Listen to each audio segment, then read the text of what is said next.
नमस्कार साथियों, मैं राजेश कुमार शर्मा एक बार फिर से आप सभी का आपके अपने जेएमडी क्लासेस में स्वागत करता हूं व अभिनंदन करता हूं और ये आशा करता हूं कि आप सभी लोग स्वस्थ व प्रसन्न होंगे और अपनी पढ़ाई को बहुत ही विधिवत तरीके से पूर्ण कर रहे होंगे। तो चलिए दोस्तों, शुरू करते हैं आज की क्लास।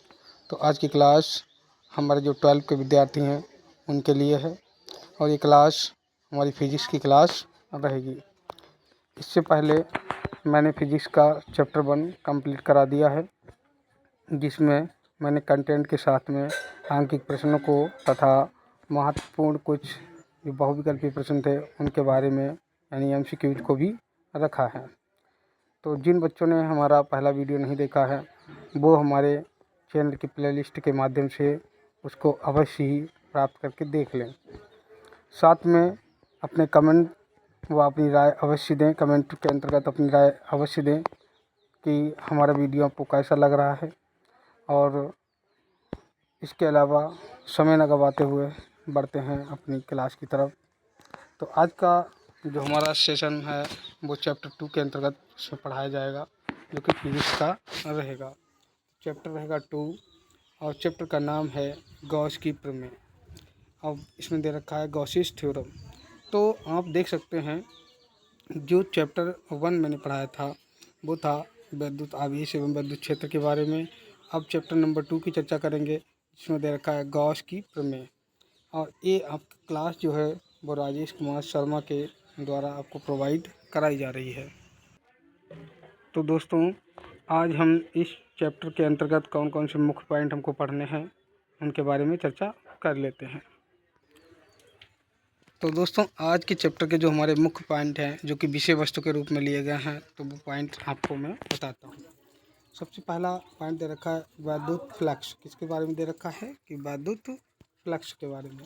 तो विद्युत फ्लक्स गॉस नियम का प्रकथन तथा अनंत लंबाई के एक समान आवेशित सीधे तार। इसके अलावा दे रखा एक समान आवेशित अनंत समतल चादर तथा एक समान आवेशित पतले गोली कोश, जिसके अंतर्गत भीतर तथा बाहर विद्युत क्षेत्र ज्ञात करने में इस नियम का अनुप्रयोग। तो ये रहेंगे इसके मुख्य पॉइंट। इसके जो मुख्य पॉइंट आपको मैंने बता दिए हैं। अब बात कर लेते हैं कि चैप्टर का जो पहला टॉपिक रहेगा वो क्या रहेगा, तो उसकी चर्चा करते हैं। और साथ साथ में आप लोग जो आपको मुख्य चीज़ें लगती जाएं उनको अपने नोटबुक में नोट अवश्य कर लेना है दोस्तों। तो दोस्तों, शुरू करते हैं आज का अपना टॉपिक। तो आज का हमारा जो टॉपिक रहेगा वो रहेगा क्षेत्रफल सदिश की एरिया वेक्टर। ये क्या होता है और किस प्रकार से इसे हम आसान भाषा में समझ सकते हैं। तो एरिया वेक्टर के अंतर्गत आपको ये समझना है, कुछ चीज़ें मैं बेसिक आपको बताना चाहता हूँ। जैसा कि अगर एरिया वेक्टर के बारे में समझना है तो कोई भी जो बंद पृष्ठ होगा उससे कोई ना कोई क्षेत्रफल या फिर बोल सकते हैं कोई ना कोई सदिश जुड़ा रहता है। अब वो सदिश किसी भी प्रकार का हो सकता है, मगर आपको ध्यान ये रखना है कि जो बंद पृष्ठ होगा उससे कोई ना कोई सदिश क्षेत्रफल सदिश संबद्ध अवश्य ही रहेगा। और बात करें यहाँ पर, तो इसके लिए दिखा रखा है कि जो हमारा ये पृष्ठ रहेगा वो मान लीजिए डी ए पृष्ठ है, क्षेत्रफल अवयव, और डी वेक्टर ए अगर बात करें तो ये क्या है, हमारा क्षेत्रफल सदिश है। और ई एन कैप के बारे में बात करें दोस्तों, तो ये जो है हमारा लंबवत या फिर अनुदिश एकांक सदिश के रूप में लिया जा सकता है दोस्तों। तो चलिए पढ़ते हैं इसकी थ्योरी के तरफ कि किस तरीके से इसको परिभाषित किया गया है। तो चलिए दोस्तों, समझते हैं इसकी परिभाषा को। तो किस प्रकार से इन्होंने परिभाषित किया है और उस परिभाषा को मैं आसान शब्दों में समझाने का प्रयास करूंगा।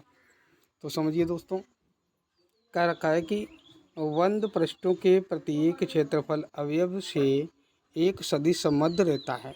तो कहने का मतलब दोस्तों ये बताया गया, जितने भी हमारे बंद पृष्ठ होंगे उनसे कुछ ना कुछ या कोई ना कोई एक सदिश क्या है, सदिश के रूप में उससे क्या रहता है, संबद्ध रहता है, यानी जुड़ा रहता है। जैसे ये एक हमारा बंद पृष्ठ है, अगर इसको लेते हैं तो एक बंद पृष्ठ है और इसमें एक सदिश के रूप में क्या ले रखा है, डी ए, ये क्षेत्रफल अवयव के रूप में भी लिया जाता है, और यहाँ डी वेक्टर ए क्या हो गया, क्षेत्रफल अवयव सदिश के रूप में हो गया। तो अब इसमें इन्होंने क्या आगे परिभाषा में बता रखा है, कह रखा है जिसका परिमाण इस अवयव के क्षेत्रफल के बराबर तथा दिशा बाहर की ओर खींचे गए अविलंब की दिशा में होती है, और यह सदिश यानी कि यही जो सदिश होता है उसी को क्या बोलते हैं, क्षेत्रफल सदिश कहलाता है या कहते हैं। तो दोस्तों फिर से समझ लीजिए, इन्होंने क्या बताया है, इसके अंतर्गत कह रखा कि कोई भी हमारा बंद पृष्ठ है और इससे कोई ना कोई सदिश जुड़ा होगा, वो कोई भी सदिश हो सकता है। मान के चलिए एन के सदिश है, अब इस पर सदिश के रूप में लें तो डी ए वैक्टर के रूप में सदिश हो गया, और डी ए जो हो गया वो क्या बोला जाता है, क्षेत्रफल अवयव हो जाता है। ये क्या रहेगा, क्षेत्रफल अवयव रहेगा। और साथ में डी वेक्टर ये क्या होता है, क्षेत्रफल सदिश कहलाता है। एन क्या हो जाता है हमारे पास में, बोल सकते हैं कि एकांक सदिश, यानी अविलंब की दिशा में ये क्या होता है, एकांक सदिश होता है एन के। अब इन तीनों को लेकर के किस तरीके से हम परिभाषित कर सकते हैं या सूत्र के माध्यम से किस तरीके से इसको बना सकते हैं, तो उसको समझाने का प्रयास करते हैं। तो मेरे ख्याल से ये डायग्राम आपको समझ में आ गया होगा। जैसा कि डायग्राम में यहाँ पे स्पष्ट है, यस एक पृष्ठ है, डी ए इसका सूक्ष्म यानी कि इस पृष्ठ का सूक्ष्म भाग है, यानी इसको बोलते हैं क्षेत्रफल अवयव। डी वेक्टर ये क्षेत्रफल सदिश, और एन एकांक सदिश के रूप में लिया गया दोस्तों। अब देखिए किस तरीके से यहाँ सूत्र के अंतर्गत हम परिभाषा को बनाएंगे। तो कह रखा किसी क्षेत्रफल अवयव डी ए से संबद्ध क्षेत्रफल सदिश डी वेक्टर ये और साथ में डी ए एन कैप के अंतर्गत लिया गया है। तो यहाँ पर आप समझ सकते हैं, कहने का मतलब क्या बता रखा है कि यदि क्षेत्रफल अवयव जो होगा, किसकी परिभाषा पढ़ रहे हैं हम पढ़ रहे हैं क्षेत्रफल सदिश के लिए। तो क्षेत्रफल सदिश को समझने के लिए दोस्तों ये समझना है कि जो क्षेत्रफल डी ए, जो क्षेत्रफल सदिश होगा डी ए, वो जो होता है क्षेत्रफल अवयव इंटू में एन के यानी कि एकांक सदिश। तो हम परिभाषा को यहाँ से भी बना सकते हैं, किसके लिए, क्षेत्रफल अवयव के लिए, सॉरी क्षेत्रफल सदिश के लिए। तो क्षेत्रफल सदिश के लिए परिभाषा क्या रहेगी कि क्षेत्रफल सदिश यानी डी वेक्टर ए और जो क्या होता है क्षेत्रफल अवयव और एकांक सदिश के गुणनफल के बराबर होता है। यानी क्षेत्रफल सदिश क्षेत्रफल अवयव और एकांक सदिश के गुणनफल के बराबर होता है। तो यहाँ से भी इस परिभाषा को क्लियर किया जा सकता है दोस्तों। मेरे ख्याल से अब आपको इसमें प्रॉब्लम नहीं रह गई होगी। फिर से समझ लीजिए, जो डी ए है वो हमारा क्या है, क्षेत्रफल सदिश है, और ये हमारा जो दे रखा है क्षेत्रफल अवयव है। डी ए इसमें वेक्टर लगा है तो सदिश के रूप में, डी ए खाली लिखा है तो क्षेत्रफल अवयव, और एन कैप जो है वो एकांक सदिश है। कैसा, अविलंबित एकांक सदिश इसे माना जाता है। और इसमें जब मैंने जुड़ने के लिए बात की गई थी तो ये हमारा प्रश्न था, तो मैंने इस तरीके से इसको जोड़ करके दिखाया था। तो अविलंबित का मतलब क्या होता है, यहाँ से अब आप लोग जिस तरीके से मोबाइल देख रहे हैं तो आपकी नज़र के बिल्कुल सीध में जो रेखा खींचती है नज़र से स्क्रीन के ऊपर, तो वो हमारा क्या बोला जाता है, लंबवत के अंतर्गत आ जाता है। ये क्लियर हो गया दोस्तों। और बढ़ते हैं आगे पॉइंट पर। तो अगला पॉइंट आपको किस प्रकार से समझना है, रिलेशन आपको मैंने समझा दिया है। तो रिलेशन यहाँ तक आपको स्पष्ट हो चुका है। अब बात कर लेते हैं दोस्तों, ये जो हमारी प्रक्रिया बताई गई, ये प्रक्रिया किसके लिए था, ये था जब हम बड़ा सा पृष्ठ लेते हैं, ये बड़ा सा पृष्ठ है, और इसके छोटे से भाग की जब चर्चा करते हैं तब हमारे पास में ये रिलेशन बनता है। अब अगर बात करें दोस्तों पूर्ण के बारे में, कि अगर यदि हमको पूर्ण के रूप में समझना है तो यहाँ से डी और डी को हटा देते हैं, डी और डी को हटाएंगे तो केवल वेक्टर ए इक्वल में ए एन के लिए ये संबंध हो जाएगा। मतलब दोस्तों कि जो क्षेत्रफल सदिश है पूर्ण संपूर्ण के अंतर्गत ले सकते हैं कि संपूर्ण पृष्ठ के लिए क्षेत्रफल सदिश वेक्टर ए इक्वल में ए एन मतलब ए और साथ में एन कैप। तो यहाँ क्या हो जाएगा, यहाँ पर आप बोल सकते हैं कि जो क्षेत्रफल अवयव है वो भी क्या है, पूर्ण है, और साथ में एकांक सदिश के गुणनफल को ही हम संपूर्ण क्षेत्रफल अवयव कहते हैं। तो यहाँ से अब इसको मान करके संबंध को किस प्रकार से लेकर के आए उसके बारे में चर्चा करते हैं। अगर बच्चे जितने भी आप पढ़ रहे हैं वो आप ये समझ लीजिए कि अगर ये संबंध हमको आता है तो यहाँ से डी को हटाएंगे तो नेक्स्ट संबंध पर पहुँच जाएंगे। एक लाइन को नोट करना है किसके लिए, संपूर्ण पृष्ठ के लिए। तो संपूर्ण पृष्ठ के लिए केवल नोट करना रह जाता है। अब वो बात कर लेते हैं कि इन्होंने संपूर्ण पृष्ठ के अंतर्गत किस प्रकार से समझाया, तो उसको समझ लीजिए। अब इस संबंध में समझिए कर रखा, जहाँ एनकेव क्षेत्रफल अवयव पर बाहर की ओर खींचे गए अविलंब की दिशा में एकांक सदिश। अब संपूर्ण के बारे में बात करें, कह रखा यदि कोई संपूर्ण पृष्ठ ए समतल है और तब उससे संबद्ध क्षेत्रफल सदिश, तब हमारा रिलेशन क्या मिलेगा, वेक्टर ए इक्वल में ए एन कैप। तो ये किसके लिए रहेगा दोस्तों, संपूर्ण के लिए रहेगा। तो ये यहाँ तक आपको क्लियर हो गया होगा। अब बात कर लेते हैं यहाँ पर भी जो एन कैप के बारे में चर्चा की गई, तो मैंने अभी कुछ देर पहले इसकी चर्चा कर दी है दोस्तों। तो बढ़ते हैं अगले पॉइंट की तरफ। तो चलिए दोस्तों बढ़ते हैं अगले पॉइंट की तरफ। तो वहाँ तक हमारा एक पॉइंट कंप्लीट हो गया, जो हमारा क्षेत्रफल सदिश था उसके बारे में हमने अच्छी प्रकार से समझ लिया, और उसमें मुख्य मुख्य जो लाइनें थी वो आपको नोट कर लेनी है। जैसे कि परिभाषा को पहला सूक्ष्म के लिए और दूसरा संपूर्ण के लिए, बस इतना ही पूछा जाता है, और उसमें प्रयुक्त संकेत।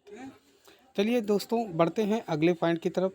अगला जो पॉइंट है हमारा वो है, टॉपिक के रूप में ले सकते हैं, घन कोण, यानी कि सॉलिड एंगल। अब वो इसके बारे में जब चर्चा करते हैं तो इसके अंतर्गत किस तरीके से समझाया गया है उसके बारे में बताते हैं। सबसे पहले तो हम इसमें आपको ये बता देते हैं कि चित्र में डायग्राम को आपको स्पष्ट नहीं दिखाया गया है, तो मैं इसको बनाने का कुछ प्रयास करता हूँ। जैसे कि ये हमारा एक पॉइंट रहेगा और इसको हम कुछ नामकरण के अंतर्गत दर्शा लेंगे। जैसे कि यहाँ ले लो ओ पॉइंट, जैसा कि ओ के द्वारा दर्शाया गया। अब बात कर लेते हैं दोस्तों दूरी के बारे में। तो ये दूरी ले लो इसकी, यहाँ से लेकर के यहाँ तक आर दूरी, तो ऐसे ही यहाँ भी आर दूरी हो जाएगी। और यहाँ पर एक बंद पृष्ठ के टाइप से ले लो और इसको क्या लिख दो, इसको लिख दो डी ए, क्या लिख दो डी ए। तो ये जो हमारा क्षेत्र रहेगा वो क्या रहेगा, डी ए क्षेत्र रहेगा। अब आगे बात करते हैं। तो इसमें एक लाइन यहाँ से मेंशन करा दो, एक लाइन फिर से यहाँ से मेंशन करा दो। अब यहाँ पे जो बनेगा, ये जो कोण बोला जाएगा उसे बोलेंगे डी ओमेगा। मेरे ख्याल से ये चीज़ आपको क्लियर हो रही होगी। अगर आपको स्पष्ट नहीं हो रहा है तो मैं थोड़ा सा कलर चेंज कर लेता हूँ, फिर मैं आपको बताने का प्रयास करता हूँ। चलो रेड कलर ले लेते हैं आपके लिए। अब बात करें दोस्तों, पहले तो इनको हटा करके फिर से हम डायग्राम को दोबारा से तैयार करते हैं और आपको स्पष्ट कराते हैं कि किस तरीके से डायग्राम को दिया गया है। तो जैसा कि पॉइंट ले लीजिए और यहाँ वो पॉइंट ले लो। अब यहाँ से एक लाइन और खींच लो, एक लाइन और खींच लो। ये जो रहेगा इसको डी ओमेगा लेंगे और यहाँ से ये जो पृष्ठ के टाइप से घूमा हुआ है इसको डी ए लेंगे, डी ए क्षेत्र हो जाएगा। और इसको डी ओमेगा ले लिया। दूरी के बारे में बात करते हैं दोस्तों, तो दूरी हो जाएगी आर। अब आपको क्लियर हो गया, ये दूरी एक जैसी रहेगी, और ये दूरी जो है बिंदु ओ से जो हमारा सूक्ष्म पृष्ठ जहाँ पर दे रखा है तो वहाँ पर के लिए दे रखी है, और इसके बीच में जो कोण बनता है उसे डी ओमेगा बोलते हैं। इसी कोण को ही हम कौन सा कोण बोलते हैं, घन कोण बोलते हैं। तो डायग्राम आपने समझ लिया होगा।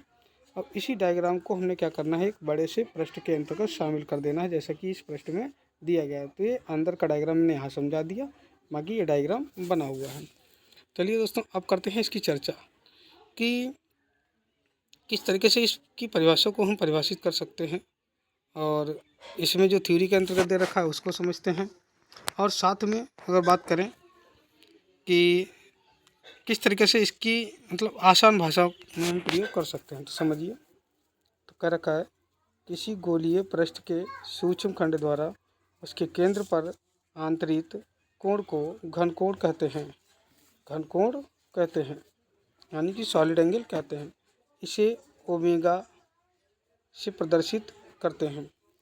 तो आपको ये ध्यान रखना है, कोई भी गोले के बारे में बात की गई है। तो कोई भी गोलीय पृष्ठ है और उस गोलीय पृष्ठ के सूक्ष्म खंड, भाई कोई भी छोटा सा, जैसे कि ये गोल पृष्ठ है और इसका ये छोटा सा मतलब भाग है, तो इस भाग के द्वारा इसके केंद्र पर, इस गोले के केंद्र पर आंतरिक कोण को डी ओमेगा यानी कि घनकोण कहते हैं। अब दोस्तों मेरे ख्याल से एक चीज़ क्लियर हो गई होगी कि किसी भी गोलीय कोश के सूक्ष्म भाग के द्वारा सूक्ष्म भाग के द्वारा केंद्र पर आंतरिक कोण को ही घनकोण कहते हैं। इसको ओमेगा द्वारा प्रदर्शित किया जाता है। दोस्तों ये क्लियर हो गया आपका। अब बढ़ते हैं आगे।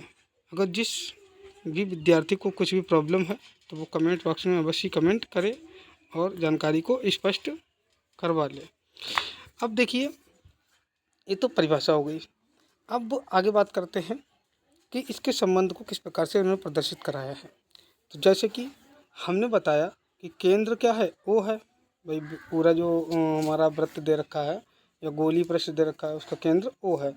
तो ओ से जो सूक्ष्म पृष्ठ है, सूक्ष्म भाग, तो वो कितनी दूरी पर है, वो कितनी दूरी पर, आर दूरी पर है। तो कह रखा है यदि गोली पृष्ठ की त्रिज्या आर हो तब उसके पृष्ठ से डीए क्षेत्रफल वाले सूक्ष्म खंड द्वारा केंद्र पर आंतरिक कोण के बारे में चर्चा कर रहे थे। तो आंतरिक कोण जो रहेगा वो क्या रहेगा हमारा, डी ओमेगा इक्वल में डी ए अपॉन में आर स्क्वायर। तो ये जो रिलेशन है हम यहाँ पर पहुँच चुके हैं। अब ये रिलेशन किस प्रकार से बना, जब गोलीय जो हमारा गोलीय कोश था उसके केंद्र से और सूक्ष्म पृष्ठ था उसके बीच की दूरी आर है और सूक्ष्म पृष्ठ का जो भाग है वो क्या है, डी ए है। तो उससे या उस डी ए के द्वारा आर दूरी पर जो बिंदु प्राप्त हो रहा है वहाँ पर जो कोण आंतरित होगा उसको डी ओमेगा बोलेंगे और डी ओमेगा बराबर में हो जाएगा डी ए अपॉन में आर का स्क्वायर। तो यहाँ से भी आपको इस तरीके से स्पष्ट करना है। ये हमारा क्या बन गया दोस्तों, रिलेशन बन गया है। अब बहुत से बच्चे सोच रहे होंगे कि ये परिभाषा मुझे याद नहीं रहेगी, तो इसके लिए अगर आप परिभाषा को बनाना चाहते हैं तो रिलेशन को आपको केवल याद रखना होगा। परिभाषा मैं यहाँ से आपको बनाना सिखा देता हूँ कि किस प्रकार से आपको परिभाषा बनानी है। तो समझिए परिभाषा को। तो दोस्तों अगर यहाँ से परिभाषा को हम प्रदर्शित कराना चाहें या बोलना चाहें तो किस प्रकार से बोलेंगे, तो देखिए समझ लीजिए कि जो हमारे पास में सूक्ष्म पृष्ठ है, तो सूक्ष्म पृष्ठ क्या है, डी ए है। तो सूक्ष्म पृष्ठ डी ए तथा केंद्र व सूक्ष्म पृष्ठ के बीच की दूरी के वर्ग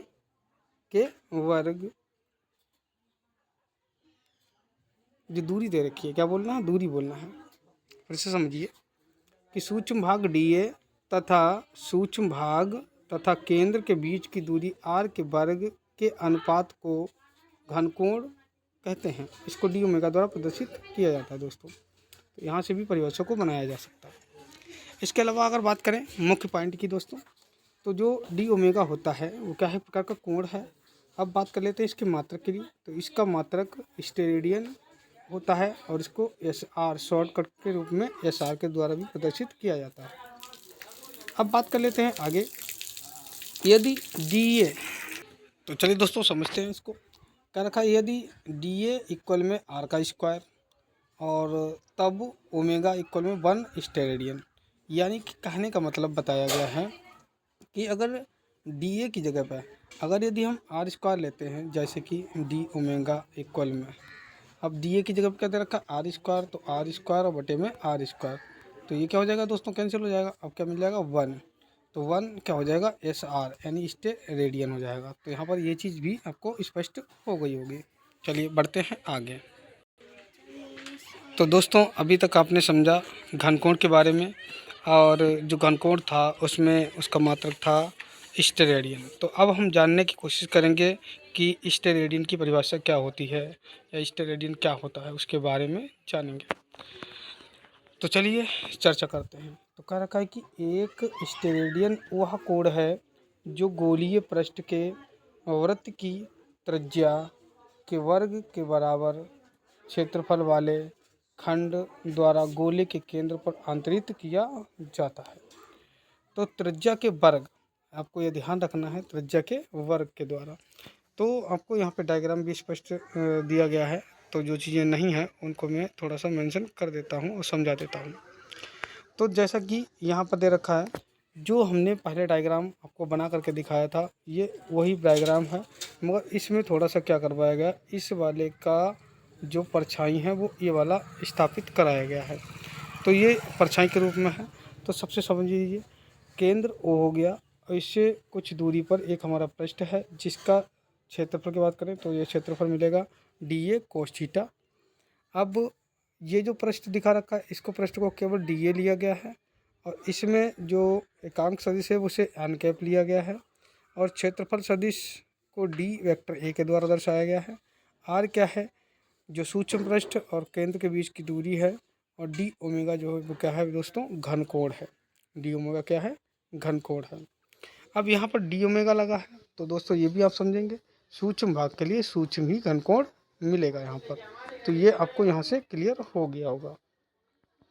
तो यहाँ पर आपको स्पष्ट बता दिया गया कि घनकोण क्या होता है। तो घनकोण में आपको साफ साफ ये बताया गया था, जब हमने क्या किया था, जब हमने बताया था कि कोई भी सूक्ष्म अवयव लेंगे, यानी कि डी ओमेगा इक्वल में आपके लिए संबंध क्या था, संबंध था कि डी ओमेगा इक्वल में डी ए अपॉन में आर का स्क्वायर। तो इन्होंने घनकोण की परिभाषा को कुछ इस प्रकार से बताया है कि जो गोलीय पृष्ठ की जो त्रिज्या होती है, गोलीय पृष्ठ जो गोलाकार जो वृत्त था उसकी जो त्रिज्या होगी, तो त्रिज्या के वर्ग के बराबर क्षेत्रफल वाले खंड द्वारा केंद्र पर आंतरिक कोण। अब इसके द्वारा केंद्र पर आंतरिक कोण को ही क्या बोलते हैं, और एक स्टेरेडियन यानी एक घनकोण कहते हैं दोस्तों। तो ये आपको क्लियर हो गया होगा। तो ये सब आपको भले ही ना तैयार करना हो, आपको सिर्फ क्या करना है कि जो स्टेरेडियन होता है वो एक स्टेरेडियन जब दिखाया गया था तो आपको ध्यान रख लेना है कि परिभाषा को किस तरह से बना देंगे कि सूक्ष्म क्षेत्रफल के द्वारा केंद्र पर आंतरिक कोण को ही घन कोण कहते हैं, उसी को ही वन स्टेरेडियन भी कहा जाता है जब हम डी ए इक्वल में आर स्क्वायर लेते हैं तब। अब ये तो सब सूक्ष्म के बारे में चर्चा चली, बात करेंगे पूर्ण के अंतर्गत कि पूर्ण में क्या होता है। तो हमें सिर्फ परिभाषा के अंतर्गत जब हम शॉर्टकट में कुछ भी चीज़ लिखते हैं, नोट्स बनाते हैं, तब हम किस प्रकार से परिभाषा लिखते, इतना सारा आप किस तरीके से याद करेंगे और कैसे लिखेंगे, तो उसके लिए आपको मैं समझा देता हूँ। सबसे पहले आप घनकोण लिखेंगे, हेडिंग घनकोण की परिभाषा लिखेंगे, डायग्राम को लिखेंगे, और जो उससे मतलब सूक्ष्म भाग का संबंध बने तो सूक्ष्म भाग के संबंध को, और उसके बाद में पूर्ण भाग के संबंध को, और ये हमारा टॉपिक क्या हो जाता है, कंप्लीट हो जाता है। तो इस तरीके से आपको लिखना है कम शब्दों में।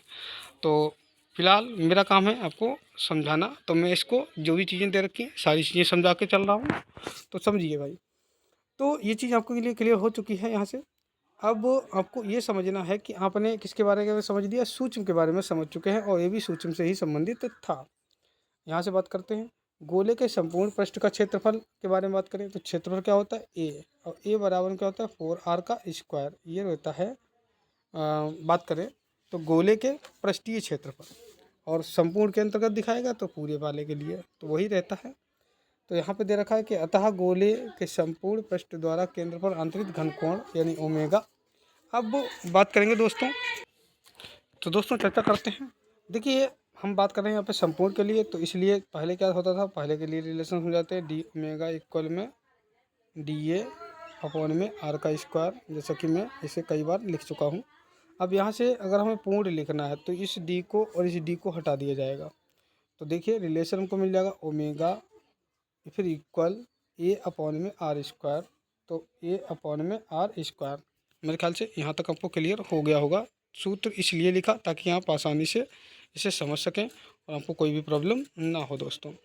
अब ए के लिए हमें कंडीशन में दे रखा है ए बराबर में 4 पाई स्क्वायर, तो इसका यूज ए के स्थान पे कर लेंगे और यहाँ से आर स्क्वायर से आर स्क्वायर कैंसिल हो जाएगा। अब मिल जाएगा हमको 4 पाई और साथ में स्टेरेडियन।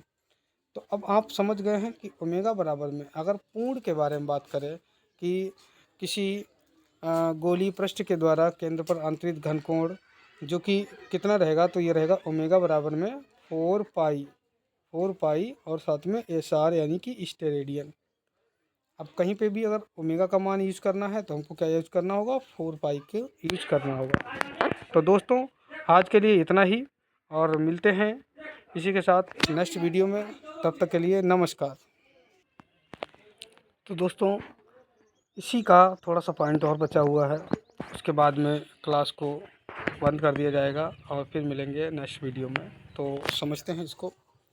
तो इसमें बताया गया है कि दोस्तों अगर यदि जो हमने अभी घनकोण पढ़ा, तो घनकोण के अंतर्गत अगर कोण के बारे में बात की जाए, जैसा कि डायग्राम जो बना हुआ था तो उसके बारे में चर्चा थोड़ी सी रह गई।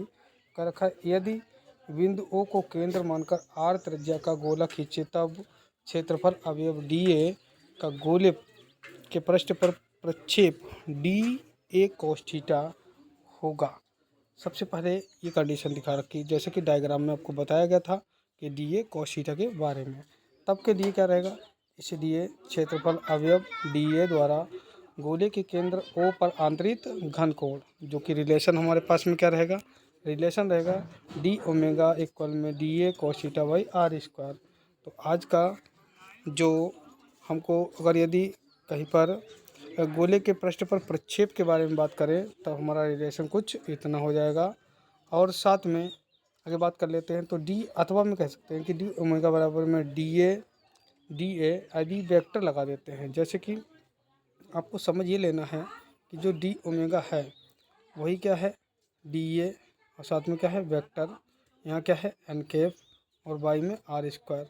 अगर यदि यहाँ से सदिश के रूप में जो वेक्टर है वो हटा दें तो यहाँ मिल जाएगा डी ए और साथ में कोस थीटा और वाई आर का स्क्वायर। तो ये रिलेशन दोनों एक ही जैसे हैं, इसलिए आज की क्लास दोस्तों यहीं तक। तब तक के लिए नमस्कार और मिलते हैं आपसे नेक्स्ट वीडियो में।